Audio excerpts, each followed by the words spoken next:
اب یہ صلاح الدین ایوبی کی انتہائی خوش قسمتی تھی کہ حق تعالی نے اسے دشمنوں کی انتہائی خوفناک سازشوں سے محفوظ رکھا۔ یہی وہ حالات و اسباب تھے کہ جن سے تنگ آ کر صلاح الدین ایوبی نے اپنے آقا زادے سلطان ملک صالح کی اطاعت سے انحراف کیا۔ خط بھیجنے کے باوجود صلاح الدین ایوبی نے دل ہی دل میں یہ فیصلہ بھی کیا تھا کہ اگر خط پڑھنے کے بعد سلطان ملک صالح خود چل کر اس کے پاس آتا ہے اور ملت اسلامیہ کے اتحاد کی کوششوں میں اس کے ساتھ تعاون کرتا ہے تو وہ اپنا حکم واپس لے لے گا اور دوبارہ سلطان ملک صالح کے نام کا خطبہ جاری کر دے گا۔ یہ صلاح الدین ایوبی کے خلوص و دیانت کی انتہا تھی۔ وہ سلطان ملک صالح پر سیاسی دباؤ ڈال کر اسے راہ راست دکھانے کی ہر ممکن کوشش کر رہا تھا، مگر سلطان ملک صالح نوشتہ دیوار کو نہ پڑھ سکا اور وہ صلاح الدین ایوبی کا خط لے کر اپنے حقیقی چچا زاد بھائی والی موصل سیف الدین کے پاس پہنچا۔ سیف الدین نے بڑی حیرت سے صلاح الدین ایوبی کا حکم نما خط دیکھا اور پھر والی مصر کا وہ خط نکال کر سلطان ملک صالح کو دکھایا جو اس نے سیف الدین کے خط کے جواب میں تحریر کیا تھا۔ پھر دونوں بھائیوں میں بہت دیر تک اس موضوع پر گفتگو ہوتی رہی۔ آخر میں سیف الدین نے انتہائی تحقیر آمیز لہجے کے ساتھ اپنی رائے کا اظہار کرتے ہوئے کہا، ایک طرف وہ غلام زادہ تمہارے نام کا خطبہ منسوخ کرتا ہے اور دوسری طرف ملت اسلامیہ کے اتحاد کے لیے اپنی جان کی قربانی دینے کی پیشکش کرتا ہے۔ میں نے آج تک اس سے زیادہ ریاکار انسان نہیں دیکھا۔ یہ کہتے کہتے والی موصل کا چہرہ نفرت و غصے سے سرخ ہو گیا تھا۔ سلطان ملک صالح نے والی موصل کی ہاں میں ہاں ملائی اور صلاح الدین کے بارے میں انتہائی نازیبا کلمات استعمال کرتے ہوئے کہا، برادر محترم، میں تو دمشق گنوا چکا، اب موصل اور آپ کے دوسرے علاقوں کی باری ہے۔ اگر بر وقت صلاح الدین کے لمبے اور لالچی ہاتھ نہیں کاٹے گئے تو پھر کچھ بھی باقی نہ بچے گا۔ سیف الدین بہت دیر تک اس پیچیدہ مسئلے پر غور کرتا رہا، پھر اس نے صلاح الدین ایوبی کے خلاف ایک اور چال چلی۔ سیف الدین نے فوری طور پر اپنے قاصد کو ایک خط دے کر دمشق روانہ کیا۔ وہ خط کیا تھا؟ منافقت اور عیاری کی ایک مختصر داستان تھی جس کا ہر لفظ بظاہر آب حیات تھا، لیکن در پردہ زہر قاتل۔ سیف الدین نے صلاح الدین ایوبی کو نہایت محبت آمیز لہجے میں مخاطب کرتے ہوئے لکھا تھا، برادر عزیز، ملت اسلامیہ کے اتحاد کے لیے تمہاری قلبی کیفیات جان کر مجھے ناقابل بیان مسرت حاصل ہوئی ہے۔ اب اس کار عظیم کی تکمیل میں ہمیں لمحوں کی تاخیر بھی نہیں کرنی چاہیے۔ میں تمہیں دعوت دیتا ہوں کہ جلد از جلد موصل چلے آؤ تاکہ تمہاری تجویز کو عملی رنگ دے کر آخری شکل دے دی جائے۔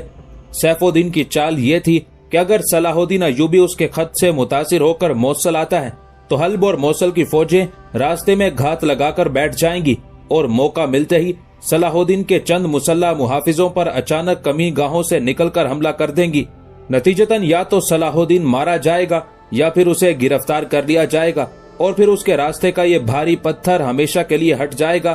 مگر سیف الدین کو اس واقعے کی خبر نہیں تھی کہ قاصد کی غلطی سے اس کا ایک خط صلاح الدین ایوبی کی نظروں سے گزر چکا ہے۔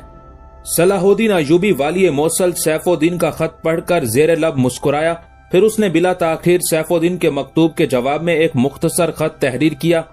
صلاح الدین ایوبی نے سیف الدین کے سامنے ایک نئی تجویز رکھتے ہوئے تحریر کیا تھا، میں فوری طور پر موصل آنے کے لیے تیار ہوں، مگر اس کے ساتھ ہی میری یہ شرط بھی ہے کہ تمام مسلم علاقوں کے سربراہ آپ کے دارالحکومت میں جمع ہوں گے۔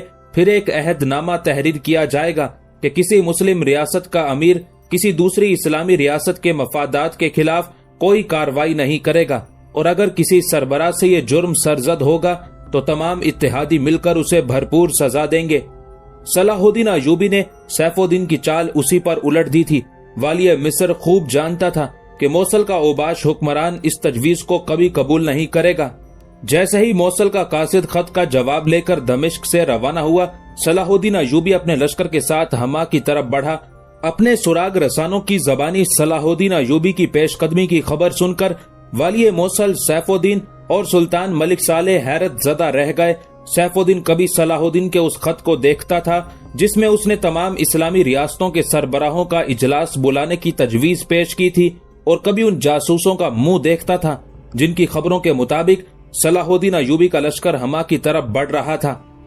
اگرچہ سیف الدین اور سلطان ملک صالح پر صلاح الدین ایوبی کی نیت اور ارادے کا اظہار نہیں ہوا تھا،